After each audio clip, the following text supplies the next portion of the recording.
이 반값이 엄청 올라갔고 주인이 올려달라고 해서 올려줬다고 그래. So, if you click on this video, you're probably wondering, who am I? Well, basically, I'm a foreign Korean, to put it simple. So, my name is Walter, and I'm here to try building a startup in a foreign country. To give a little bit more context, I am from Brazil. Well, I'll talk more about it later on, but filming inside is easy and comfortable. We should go outside and see what Springs looks like in Korea. Let's go.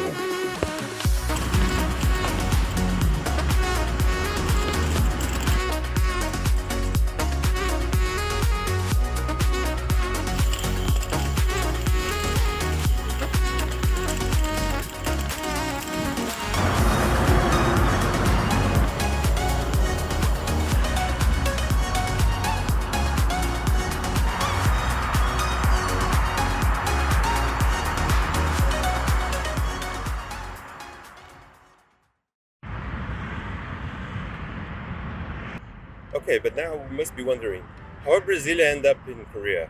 Well, everything started in the beginning of last year when I enrolled in an internship program back at my university, where initially my idea was to stay 6 months at Myeonji Daehakyo. I'm gonna put an image over there.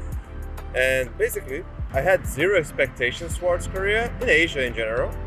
I had no prior knowledge.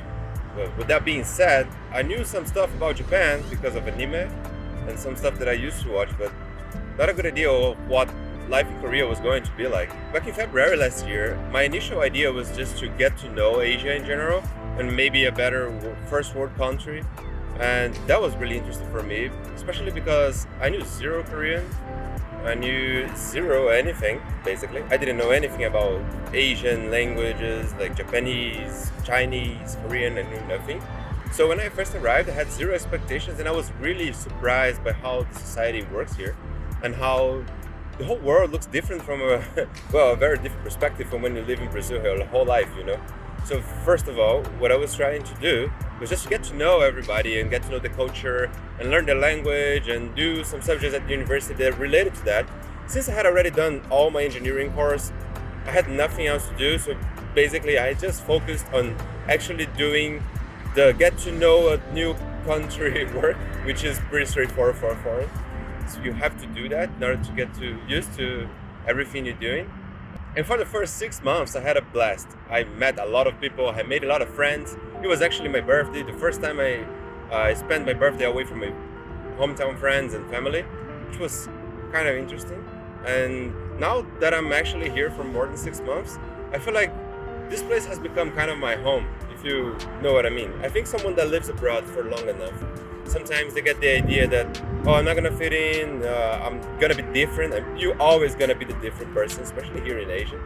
And being someone from Latin America, I can attest that. And after staying here for a year, I have realized that what I actually wanted was to stay in a very good country where I could grow potentially. So since engineering in my country is not very valuable as a profession, I mean, not compared to here or United States or every other developed country, what I decided to do was actually to just bet on all and just come here, but I didn't know what to do exactly. So for me, the number one reason why I decided to stay here was safety. Back in my country, you cannot walk around and just film yourself like this, that's what I'm doing right now. I mean, you can, but it's a little bit dangerous. Okay, so basically, in Brazil, you have to be careful with what you do around, especially in the city. So you don't live a free life all the time because you have to be careful looking behind and all that kind of stuff. And also where you leave your belongings in a coffee shop, for example. Here I never had any problems except for an umbrella. Sometimes they do steal umbrellas here, which is kind of odd for me, why they're stealing umbrellas. But I think it's more because of the convenience culture that they have around here. So like people just grab stuff that are conveniently there. I mean, just umbrellas, but it's still way safer than in my country. The second reason why I decided to stay here was convenience.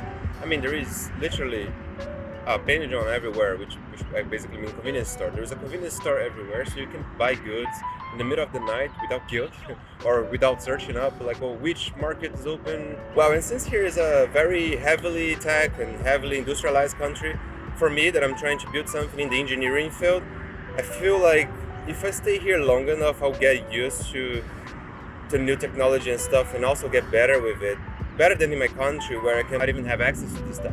So basically, what I will try to do is build a startup from ground up. There is a startup program here in Korea, Oasis for all foreigners, which is something I will talk about more in the next videos. But basically, it's a D10-2 visa, which is the startup preparation visa.